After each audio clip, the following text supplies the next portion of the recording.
Okay, so I think we're live. Fantastic.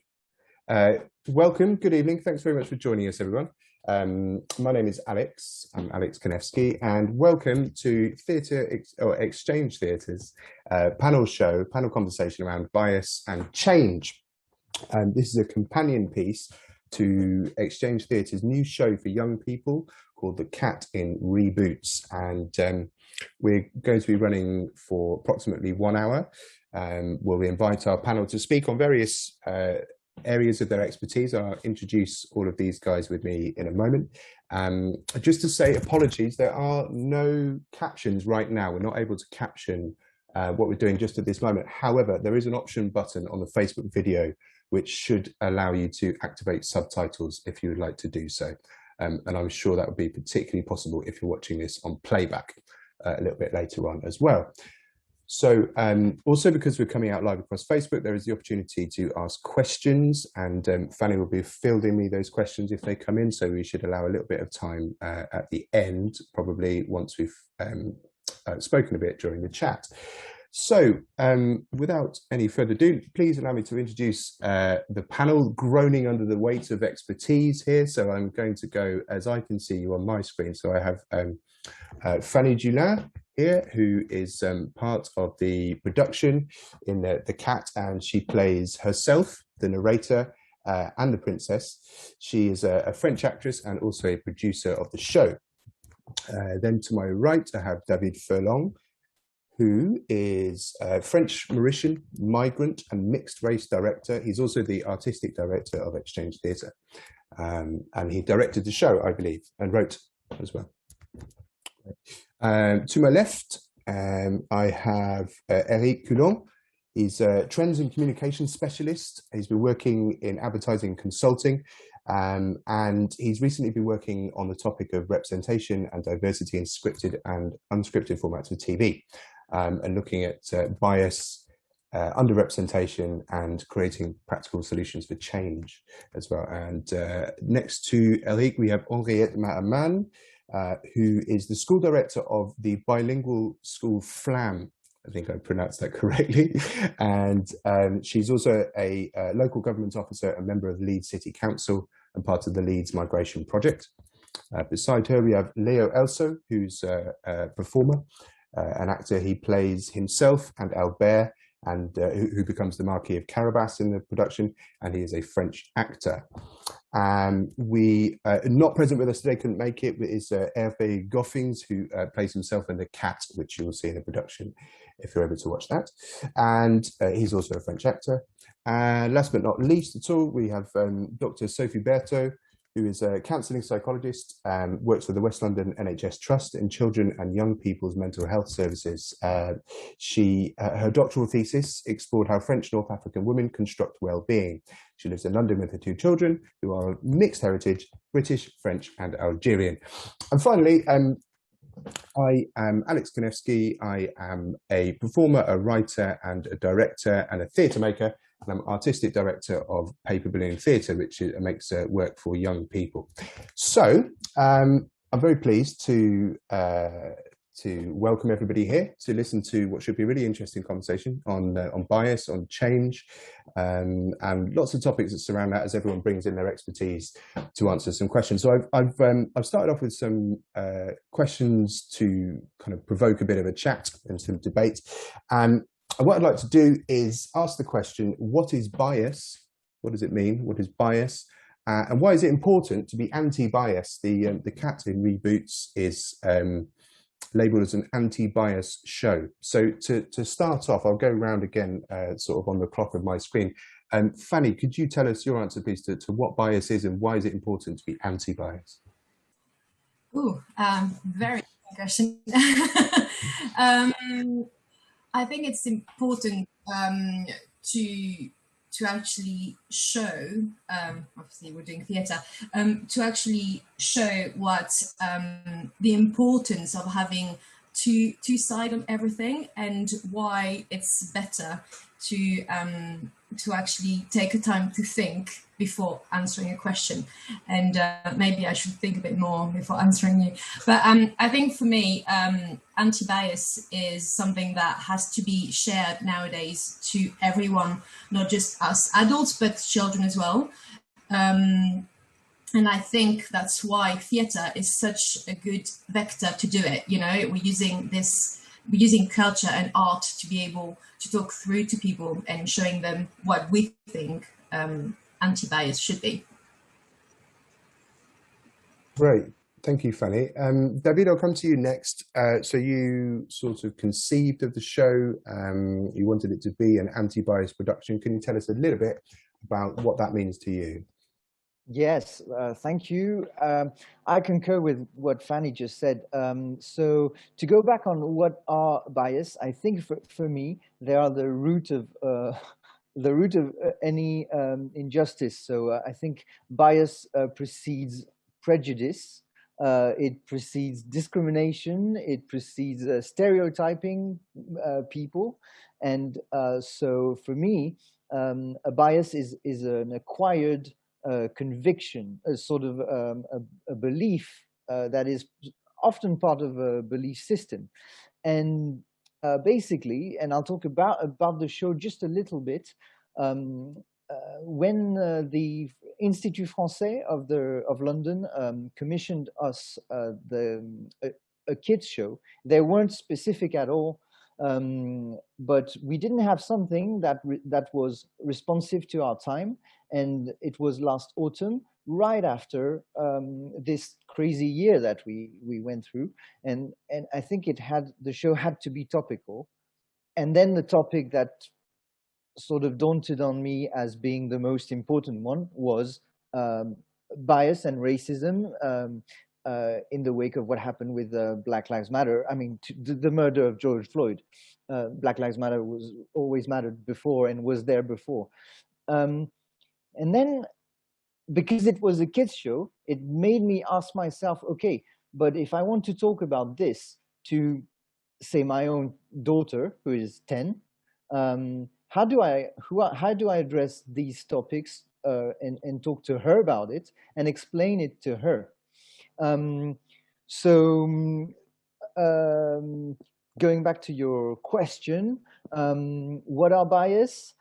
Well, in the expression, there's often unconscious bias, and I think it goes together. So for me, it is those things that we're not even aware that we have, and that are prejudices or racism.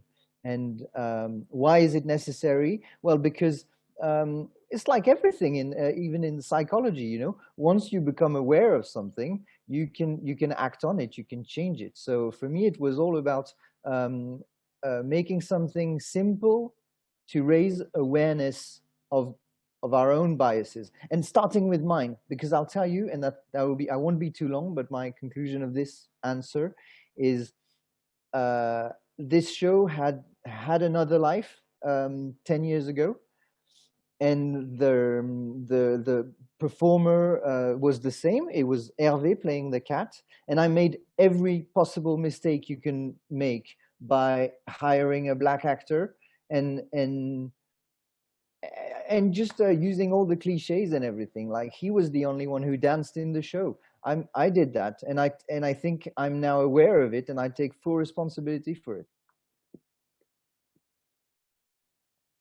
Thank you. Thanks for that. Yeah, a little bit of sort of honesty as well in there. I think that's really important and quite difficult to do in this conversation. But great, thank you. Eric, could you've obviously been working and looking at bias recently in your work. I wonder if you could give us a bit of an insight there. Great, thanks, Alex. Just first of all, I want to say I'm delighted to be here tonight to speak with this brilliant panel of experts and from this fantastic show. So just going back to your question around bias, I think my perspective is that bias are a barrier to progress, basically. It's something that prevents us from moving forward. As David said, usually it's very internalized or even unconscious. We don't even recognize them unless we do a work or an effort to debunk them in a way. So that's why a show like this one is so important, because we need to remove those barriers so as to progress. It's very liberating, I think, to see something that's designed for children, or for adults, but in this case for children, because it's really liberating us and helping us moving forward, seeing where what we haven't been able to understand ourselves is shown in a way that's practical, didactical, and then progressing. I think this is all, the purpose behind theater or other ways to communicate, is to make humankind move forward, progress, and remove all the barriers to that progress. Very succinct, thank you. So, let me know if you want. Henriette, could I ask you about sort of how bias maybe impacts on your work at all as well? Yeah, well, I think, thank you for that question, because it actually encourages us to think about, like, actually, do I have bias? Yeah. The thing is, we all have bias, no matter what our color is, no matter what our sexual orientation is, because it's something that we do learn over the years without knowing it. And I think the show, what is good about the show, and I'm sure that we will go back to that, but what is good about the show is that it actually encourages us to think about, like, what is it that I think about other people who are different to me? If you look at the news, may it be in the UK or in France, you will see that your ethnic origin does not prevent you to, to commit any act of hate, or like that are. It's just amazing, and I think it's really, really important when we talk about bias that actually we do recognize that this is something that is almost inherent to human being, and if we do actually agree that we are all equal, no matter what our color is, so it means that we do experience the same weaknesses, I have to say, but initiatives like that is really good, because we can change once we are aware. And I don't remember who said that, but it is so true. And art and culture is actually a very good way to change things, to change mentality, and to open our mind to diversity. So thank you for the question, Alex. Great, and thank you. And just as you were saying that, it was allowing me to reflect in that moment on the various biases that I encounter for myself as we go on, and it's something I'm making a piece of work at the moment where I'm looking at this specifically, and ideas around race and ethnicity, and it's impossible to ignore, and I think that is good. And the more to the sorry, this isn't supposed to be me blathering on, but yeah, the more we can consider those things and explore them, then more to the good. Henriette was talking about arts and culture. Leo, we have another performer here, and you obviously performed in the show, and your character of Albert, well, maybe the character of Leo playing Albert kind of comes across his own bias in offering a part to Hervé that maybe it plays on stereotypes and so on. I will ask a little bit later more just about the process of making the show, but I just wondered what your reflections might be on the ideas of bias that were thrown up by making this show. Yeah, well, first of all, the thing to precise is that I'm not playing myself in the show, but the character has the same name, and it's the same for Fanny as well. And it does help. David will explain really the reason behind it, and it's an important point, but I'm not playing myself because by the point of the show, I was already educated enough, not fully, but to not make the same mistakes as my character in the show. And then, but also I felt like it was really important and also a great opportunity to represent that, because I'm essentially the person that will make the most mistakes in a position of power, because he's sort of, they're putting it together, but he's sort of really the driving force behind it. At least that's how I see the character, as sort of he really wanted to make that play.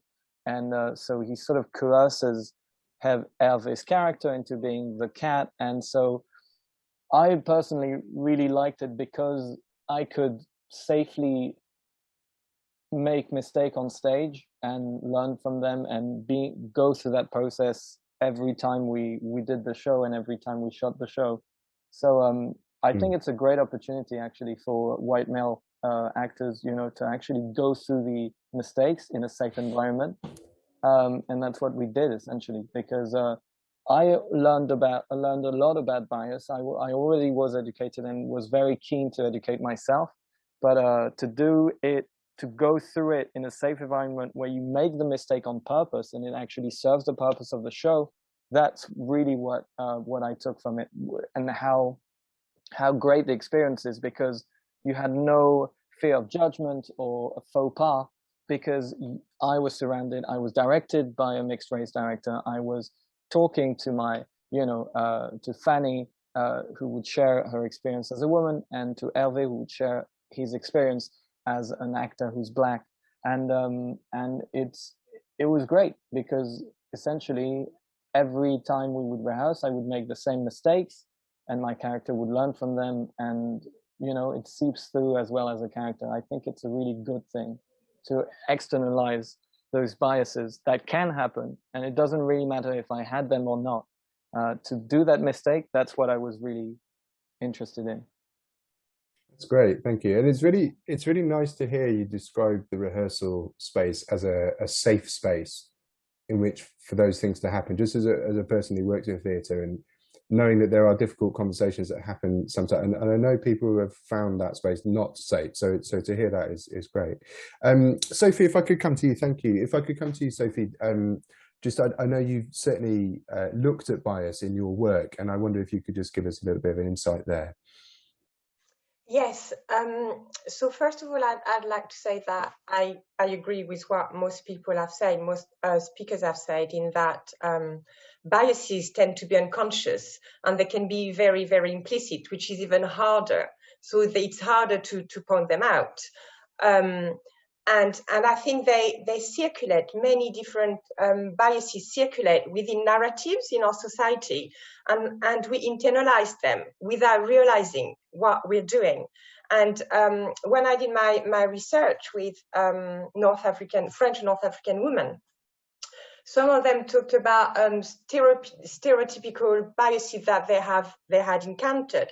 Like, for instance, being of Maghrebi origin, meaning that they have many children, women who some of my participants wore the religious headscarf, others didn't, and they were saying how people made assumptions following that, and that one just gave me the example that she was a nurse, and the person she was talking to was really surprised, because to her, religious women, especially Muslim women, can be uneducated and they are not and submissive, and the fact that she was working, was a bit of an eye-opener. But having said that, I think it's very, so as a psychologist, I think it's very important to recognize and acknowledge how this is impacting on practices. So how people who hold biases are going to behave towards the person. If they are talking to that person, they hold the bias for, and how it's also impacting the other person. So in that instance, it deeply affected my participant. It created a sense of not belonging, of being ostracized, and all my participants were born in France, so language was not an issue, and yeah, it created anxiety, creating a lot of different feelings which were all negative. And I think and I hold biases as well, and I think as a psychologist, what I try to do, and not just as a psychologist, as a human being, I try to become more aware of my biases in order to challenge them, and I think it's the first step. And what I do in therapy, if I've got a client whose background is different from mine, and sometimes when I'm not sure, I'm curious and I ask. I just simply ask and I state that I don't know. And having a discussion, I think, is a way of moving forward and understanding the other. Great, thank you so much. So it's a really interesting starting point from everyone. And what I'd like to do here is just, we're going to circle back around a little bit to the show. So I'm going to ask our three non-artist creatives here who weren't involved in making the show about the themes that you felt were raised by the show. So, yeah, in short, what were those themes that you felt were raised by the Cats show, and how successful did you feel they were in raising them? And yeah, we'll go with that. I don't know who would like to speak first. I can go first if you'd like, Alex. Okay, sure, go for it. The show, I think, is a great example of two things for me. The first thing is the collaboration, and how we see three different characters in the show crafting together a solution to a problem. So they are basically working on a show, they are rehearsing, they are thinking of the show, and they are collaborating to create something, which I think is a great example, you know, because something spontaneous happened, as I'm sure David will explain later how the whole show was created, but if I understand well, it did not happen as planned, and because rehearsals generated new ideas, something spontaneous happened, something better happened, and what we see in the play, in the show, is turning the process into the final product. I know you guys don't like using that sort of word, product, but that's what it is. And I think that shows in the fight against bias that collaboration, solidarity, working together on the solution is the way to go, I think, and it's a great lesson for the audience. And the second thing I saw, which I think is also very relevant to what we're talking about tonight, is as Leo mentioned a bit, is learning from mistakes and how people can realize themselves the mistakes they've made and can amend those, which I think is first a very powerful story for children because it's an example, a model, but is also reflecting what we see, and this is what I see in my field, which is more around storytelling, communication, media. We see a lot of productions nowadays which are amending mistakes. So looking at the past mistakes and amending them. If you think of, you know, some Netflix series like Bridgerton or things like that, they're all about that. They're all about looking at the past and amending those mistakes with the knowledge of today, with the anti-bias lens of today, which is something that we sort of see a bit also in the show. So yeah, for me, these are the two things that I think are well done and well shown in the play. Great, thank you. Henriette, I think you're going to come in. What did you pick up as the themes, and what did they do for you? Right. So there was something that I found interesting. So, for instance, when Hervé asked, "Well, why am I the cat?" Actually, you know, and this reminded me of something. So in France, we have a French actress who is originally from Mali, and her name is Aïssa Miga. And when I heard that line, I just thought about her because she wrote a book, and the title was Noir n'est pas mon métier. Donc, if I translate it, is I will say black is not my, I don't know, profession or something like that. And it raises a lot of a great debate about, like, actually, you know, where do the society or people in the industry of culture see the place of Black people in the industry? you know, and that for me means a lot. And I love the fact that the display actually asks the question, you know, so why, because I'm black, why am I the cat? You know, why can't I be the marquee? You know, so that I found really, really interesting. And there was something else that I picked, and it's just a little detail, but at a moment, at a point, Hervé says, why do you think I am a thief? You know, is it because I am black?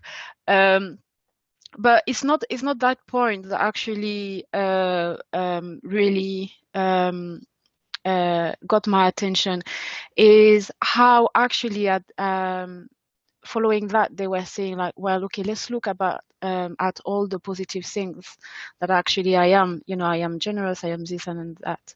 And in my field, because I work with communities, and my role really is to look at projects that can bring communities together, the settled community and newer communities. And I applied something called the ABC. So ABC approach, which is the asset-based community development.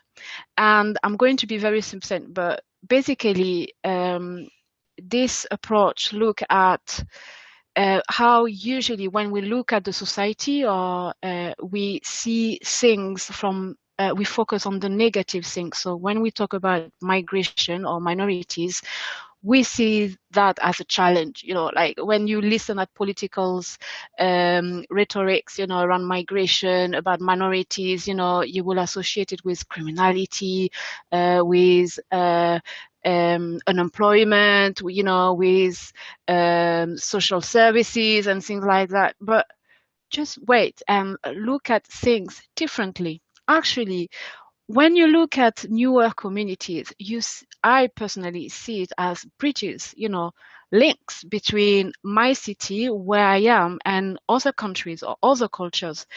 And people sometimes fail to understand that. And a few years ago, actually, I developed a project called Transforming Communities Through Art and Culture. And as part of that project, I went to Senegal and I did a research on the cinema industry. And I tried to look at how in Senegal they are using films to change minds, you know, or to talk about like sensitive topics, such as, you know, migration, for instance, because a lot of people from Senegal, you know, migrate towards Europe. Sometimes they die, unfortunately. And I look at how the cinema is actually talking about this, you know. And from all that learning, we did a partnership with Leeds International Film Festival. And we created the first African film festival in Leeds, but the location I picked was a priority neighborhood. And for me, it was a statement. It was like, well, actually, I'm going to make the diversity of that city, of that place, of that neighborhood, an asset for the city. You know, because you don't have many African film festival. But if you want to see it, if you want to see an African film, then you will have to come to my neighborhood. And I feel like this is a statement, because it is about actually seeing differences, you know, as an asset, something that bring us together rather than separate us. And I think this show tonight that we are discussing is really good in that sense, because it really try to change the perspective, you know, on things that we actually sometimes take for granted. So that was really good for me.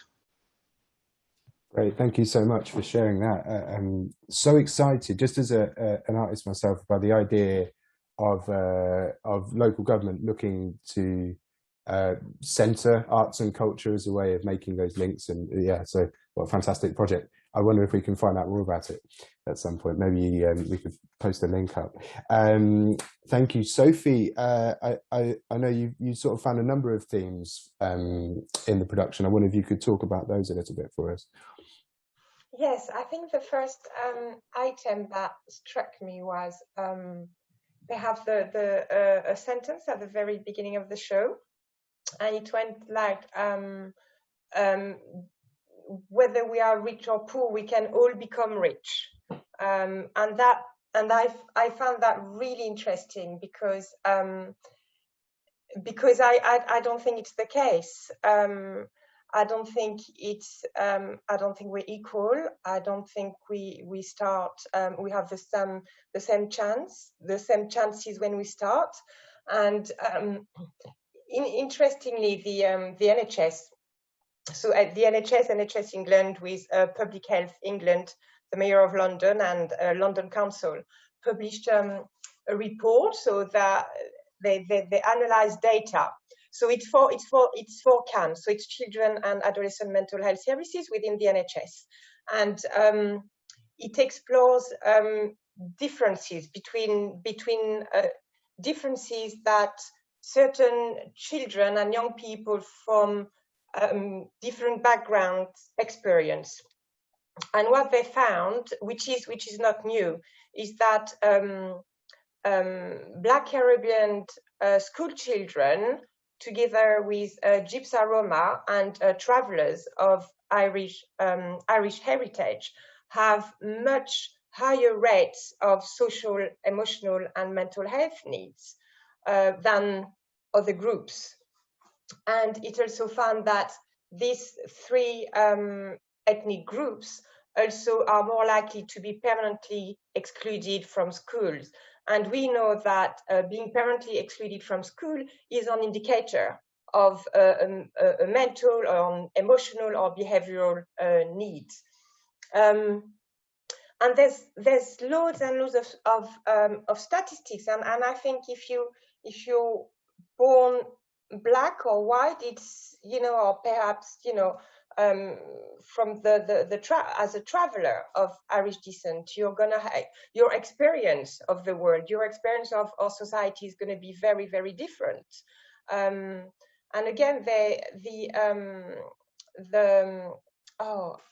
Prison Reform Trust published a report highlighting how so women from Black and Asian minority ethnic groups represent roughly 12% of the population in England and Wales, when actually 19% of them are in prison. And so we are not all equal. We don't have the same opportunities. We're not going to face the same hurdles. And I think it's very important to recognize that. And just to clarify, in terms of the number of BAME women in prison, I'd like to highlight, because I don't want to create misunderstanding, but I'd like to highlight that according to D'Angelo, an American sociologist, and the trust, the prison trust I just mentioned, one of the reasons why the rate is higher is because juries and others look at a Black and white prisoner differently. And she explained that, for instance, whereas when they try to make sense of what happened to a white person, they often take external factors into consideration. So they might say, oh, that person was bullied at school, or he comes from a poor background, or he was in the wrong place at the wrong time. When actually, when they are listening to the Black person, they are more likely to look at how it's him as a human or her as a human being. They look at his or her personality more, and that's one of the reasons why the statistics are different. So I thought that line was quite interesting. Also, if you look at wealth, it's not equally distributed, and if you look at power, if you look at the main institutions within our society, so like finance, government, medication, the military, medicine, most people in higher jobs are white. Most of them are white and are male. Again, D'Angelo, quoting the New York Times, was saying how 90% of the US Congress is white. Again, the top advisors in the military, 100% white. And the list is very long. So yeah, sorry, I'm digressing a bit. But yeah, that was an interesting point. I also like the idea of when Fanny in her role was saying, "Oh, so why am I the princess? Is it because I'm gentle? Is it because I'm you know?" So all the gentle, kind. I can't remember exactly what you said, Fanny, but I thought that was really, really relevant, because I think there's still stereotypes about women and men, and I think that's why intersectionality is so interesting. And the last point is what I really liked at the end of the show, is that all the actors come together, and I think that message was very peaceful, was in favor of peace, and yeah, and I really like that. Thank you so much. I think it's really interesting that in the space of this 1 hour show, you guys are all able to pick out so many different things that we can talk about, and each of them we could probably chat about for the entire evening. But I do want to move on, so thank you for that. I want to come to the creators of the show, 3 of whom we have here, and I'd just like to ask you about the process of making it. So maybe David, in a moment, you could begin by telling us just a little bit about the, how and why it was created, but then specifically whether there was anything that happened in the making of it that surprised you or perhaps changed your opinion when looking at bias. So if we start with David, and then I'd love to go to the other 2 guys as well to get your input. Thank you very much. All of these are so thought-provoking already. So to answer your question, I must give credit back to a show that I had done just as a performer, just before entering the process of the cat, which is actually on my wall here. It's called The Great Experiment. It's a show by my, let's say, my mentor company and friend. It's the director is called Michael Walling, and his company is Border Crossings, and it was looking at the story of migrations from my ancestors, basically of my ancestors, Mauritian coolies. So these people who were basically taken from India, promised a better life, and promised also a return home, but they never could. This process of that we had already experimented with exchange, of being ourselves in a room and talking about ourselves, was we dug deeper with Michael into this, and I found it fascinating that that actually it was just merely possible. It addressed already a lot of these issues. So when the cat arrived, well, as I said, I wanted to translate this for a young audience, and yeah, one of the most important thing is how you recruit. So you need to be safe and sound with the people in this room, and I knew I had the right people with Fanny and Hervé, and then I asked Leo, who wasn't in the initial the previous show, but that was one of the most important thing, and I think, yeah, that we needed to be able, I think then they should talk more than me, because I don't really know how I did. I don't quite recall, but it was just about being all good listeners, and allowing, I think Sophie said, and she's right, we all have bias, and it's very, yeah, it's embedded in us, and sometimes I think I experienced it as a brown man. Sometimes it's not blatant racism or big aggressions. Sometimes it's just micro biased aggressions. Like, I'm in my office right now. 2 weeks ago, there was a guy who didn't want to talk to me about a problem he had in my rehearsal space. He wanted to talk to the boss, and I said, I am the boss. And he wouldn't take it. And he was a 25-year-old stage manager. He wouldn't give me that trust, because a brown man for him couldn't run a company in central London, of course.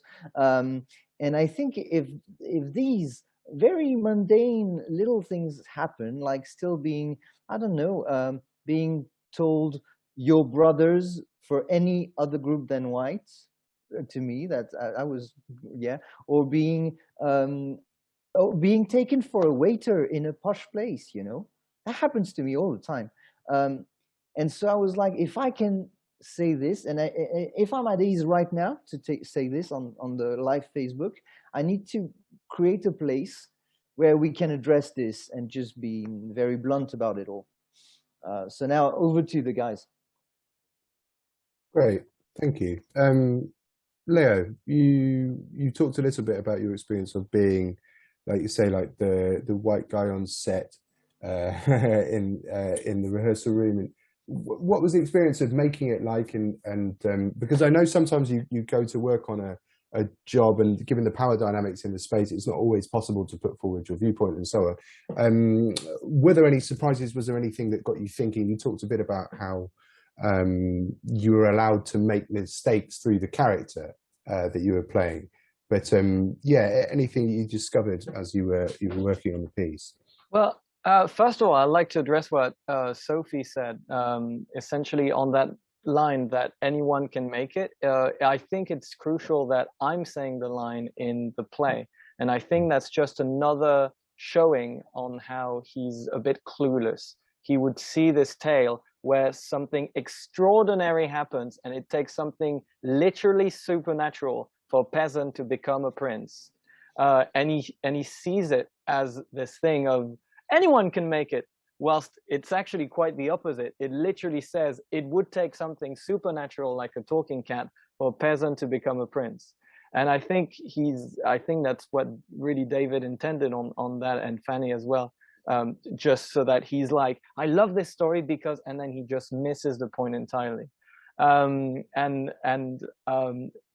so on your question, I already had a fantastic working relationship with Exchange Theatre. So I came in an environment where I could be very, very straightforward. We had 6 days to rehearse.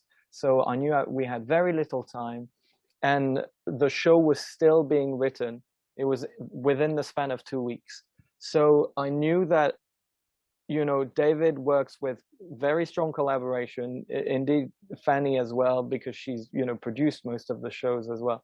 So I knew what I was going in, and I knew what was required of me. And also, I also knew, but I feel like maybe I could have done better, but I also knew that on this particular project, it was important that I would take a step back and listen to the people that are directly, you know, victims of bias every day, which I am not. And David, Fanny, and Hervé were. And I knew Hervé as well, which was really interesting, is that we had a workshop audition with Hervé, and I saw him being biased like the hell out of by a white director. And that made me super uncomfortable. And so it was great. That was a good experience to actually go to Hervé and say, that was weird, right? Like, I'm not crazy to think that it was strange and you know, it shouldn't have happened. So for example, that's a very concrete example. That was a great way to just discuss what happened in real life. And then because we had so little time, it was about trust, really. And the trust was mostly there anyway. So as long as you trust everyone to do their job and to listen, then that was my main focus. And in terms of changes, what we saw most of the time, it was like, okay, it's a show for children. So actually, the one thing we really pushed for, and I remember talking to David about that, was just streamlining every single idea. And I think what we found was that the complex issues are only complex to us because we're adults and we're adding layers and layers and justifications and excuses and stuff like that. But the basis of bias is extremely simple. And so we essentially, by stripping all of the layers and filters and excuses that this society creates around us, we could go to the very core of what is bias, and should we do it or not, and why is it bad, essentially. And so that, I think that was the most useful thing we've ever done, was just to say that concept is simple. He should say it plainly. And that's how kids will understand. We don't need to over-explain or to go around things to try and cater to kids. The problem caters to kids is understandable to kids very easily because they don't have those filters to begin with. To me, that was really the most, really the thing that touched me and really impacted me the most within that, is to understand that all of those filters and barriers that we put on ourselves trying to be better, but that kind of hamper us down in terms of the freedom of information. Thank you, Leo. That's super interesting. This is what I mean. So I bring my own experience to bear in that the majority of work that I produce and create with as well is for and with young people. So I'm constantly thinking about these things, and a lot of the work that I do does center around how do we extrapolate issues and so on. I also work in schools and teach anti-Semitism and Islamophobia workshops about spotting these things and talking about them. So that's really interesting to me. Fanny, I was going to come to you anyway next, and because Leo's done such a lovely segue into creating work for children, I wonder if you could just tell me about what was different in doing this production, looking at children, and how and why should we be making these issues relevant for young people? Well, what I would say first is that the show that we did back in 2012, I think it was so different. Like, I was starting being a real princess and singing a song, and when David said, let's do it again, I was like, are you sure? And I said, no, but don't worry, we're going to change a few things, because obviously society has changed, so the show has to change as well. So I was quite surprised how good it turned to be. I mean, I had no doubt that it was going to be good anyway. But all those matters that we addressed were so good. Obviously, lots about racism and other things like that, but also feminism, you know, when we talk about the place of the woman in the society.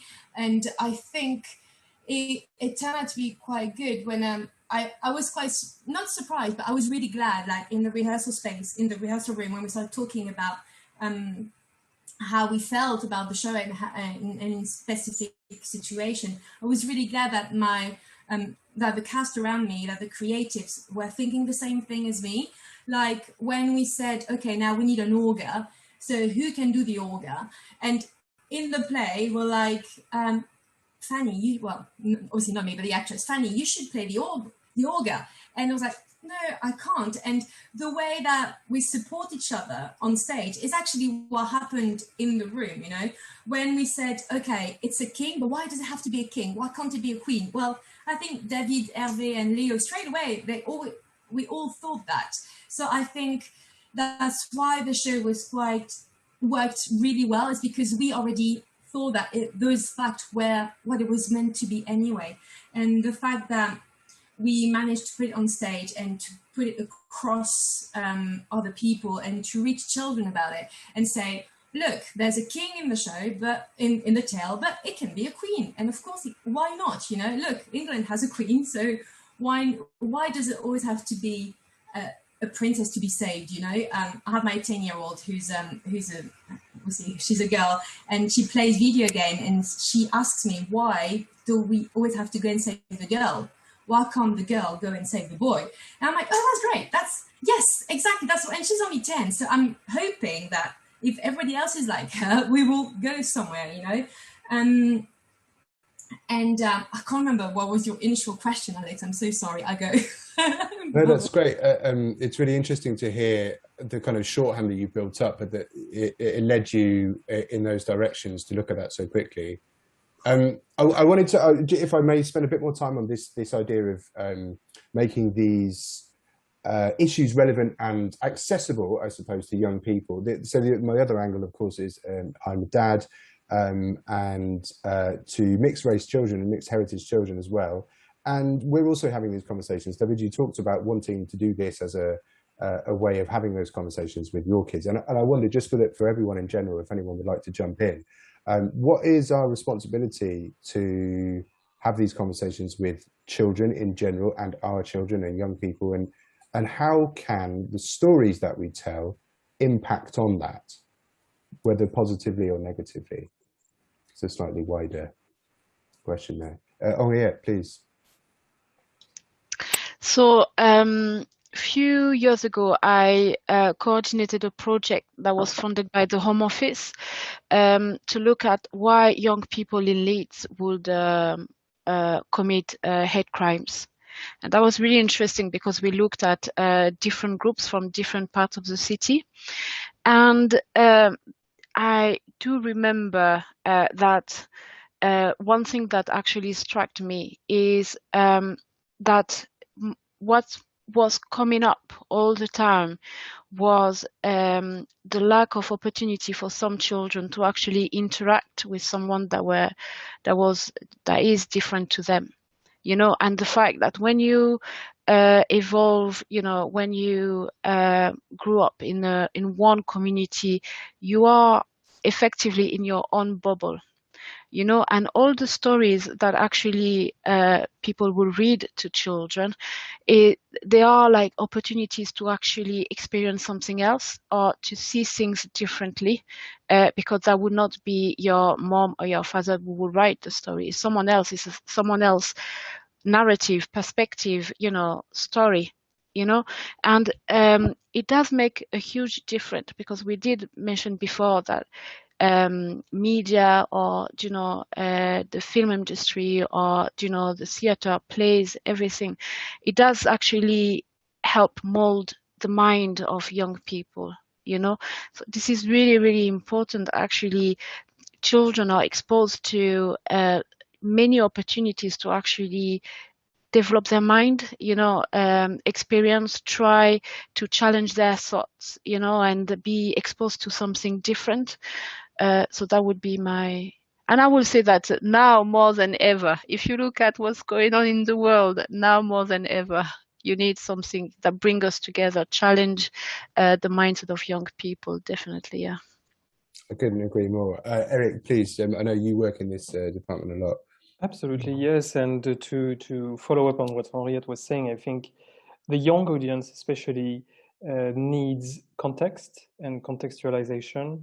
And I'll take one example, which was a huge debate a few years back when Gone with the Wind, you know, the movie about the 30s and slavery and all that, was removed from the platform, from HBO, where it was accessible. There was a lot of debate around that. It's not right to put it away. It's an important picture of that era. It's a product of this time. So they put it back with a disclaimer that said, oh, of course, we don't endorse what's going on in there, like the, you know, slaves who are happy to be slaves and who love their masters and so on. It's a product of this time. And that was still not acceptable to a lot of activists and observers. So what they did was to ask a Black scholar, a woman. She made a 5-minute video which brings the whole thing in context and explains very clearly that it's not a product of this time. Already in the 30s, we were aware of white supremacy, and there were already writers at the time and philosophers at the time talking about white supremacy and how it's the main bias of the 20th century, basically. So that's a good example of contextualization. We need to constantly update how we see things, and especially for the younger audience, to it's not about putting disclaimers everywhere, but to contextualize and to explain with the eyes of today where are the mistakes, where are the biases, and how we can point them and say, well, let's not redo it, but still watch the movie, you know. So I think that's a key thing: contextualization.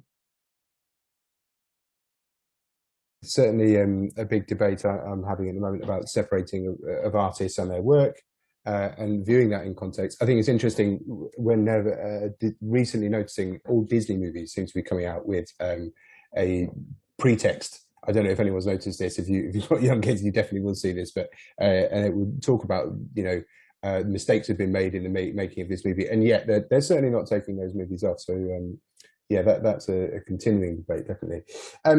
So we'll run out of time very soon. I would like to close with a very small question, which is, how do we fix it?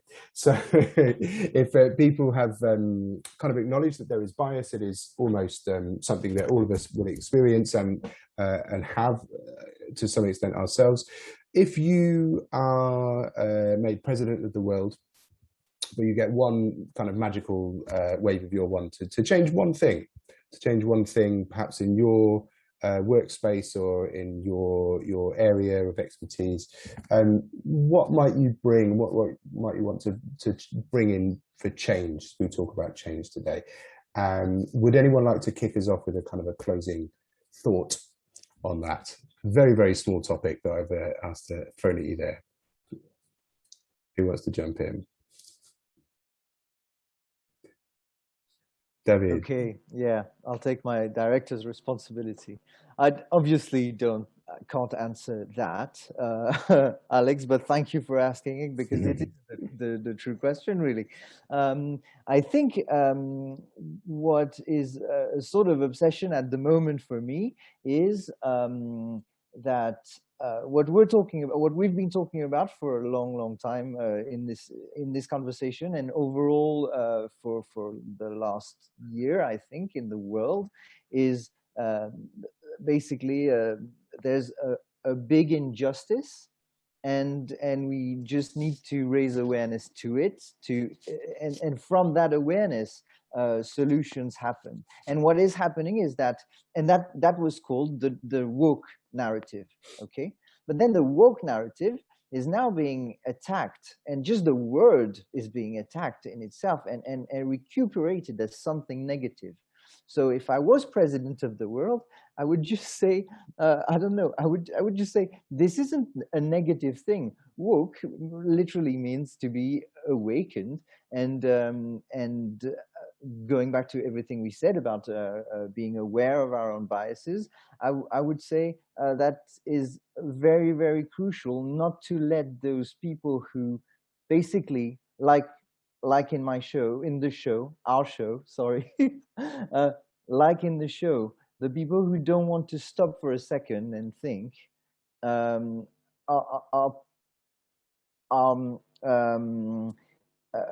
perpetuating this crucial injustice. So if we want to stop perpetuating, well, we have to question it. And sometimes we can find out that actually, yeah, we're doing okay on this topic, for example. That can happen. But there's also, and that would be my last point, for example, this question of Gone with the Wind, or the statues, the statues, well, I don't know if the matter is really about should they be allowed or not, or reframed or put in museums. I'm not actually sure, because the real issue is that well, we should have more movies for people to tell new stories and new statues, and that is in the show, literally. So it's just about progress, and it has not to stop, and we need to just continue raise those debates. Thank you so much. I have to say, having watched it twice now, the initial point on statues, it kind of passed me by. I hadn't picked up on it. Could be I was watching it with a 4-year-old who was asking incessant questions constantly, which is what you want, which is great. And then I watched it the second time, and I really liked that, and I like the offer of let's tell some more stories, let's tell some new stories. So that was my takeaway from there. And also just to say, I think, like, I fully commend you guys for bringing this show out and for creating something for young people which does that. It asks questions, and that, I think, that would be my take home for this, is continue to ask questions. I don't know if anyone else wanted to add a closing point of any description before I wrap things up. Please, Leo. I mean, on your question on like being president for a day and stuff like that, I think my my personal take would be to get rid of billionaires, for example, because I do believe that capitalism is completely linked with bias and racism. And in fact, when you think of slavery, it was to bring the profits up and everything and all the ramification that it entails. And so I think also that it's used as a sort of divide, you know, the lower classes for the high classes to reign. So I think that's definitely my take, because I think that there's also a huge, you know, financial value behind biases and racism and stuff that actually a lot of people, I want to say, would not like to be resolved. And as you know, Henriette would say, and Sophie said, and everyone shared, social situations and indeed financial situations impact hugely on bias and the life of people. And I think this play actually really highlights it, because essentially, you know, by this guy gets a great chance to pretend to be a prince and have the means to be a prince, but he wouldn't have that without its means, essentially. And so I think that's my point. So before Facebook hears what we're saying and decides to shut us off completely at this point, thank you so much for that. Eric, sorry, did you want to come in with something just at the end there? Sure, yeah, I just wanted to follow up on Leo, because I read this morning that this has a name. It's called wealth supremacy. That's the new bias that we can add to the list, I think, here. And maybe start from making them pay tax. That would be my final word would be maybe more for writers, producers, creators. What can you do? And maybe one thing would be to think of someone who will see your work in 25 years. What are the obvious bias that they will see that we don't even think about now? Is it about, as Sophie suggested, intersectionality? We are more than just a color or a gender or sexuality. Or is it about things that we don't even think about? Like, I don't know, it could be about anti-speciesm, you know, the idea that not just the human race has rights, but all species, or something we don't even think about. So yes, imagine your audience in 25 years, what will they think of your representation today? Thank you. I think that's a really interesting gauntlet. Finally, David, and then I shall bring things to a close.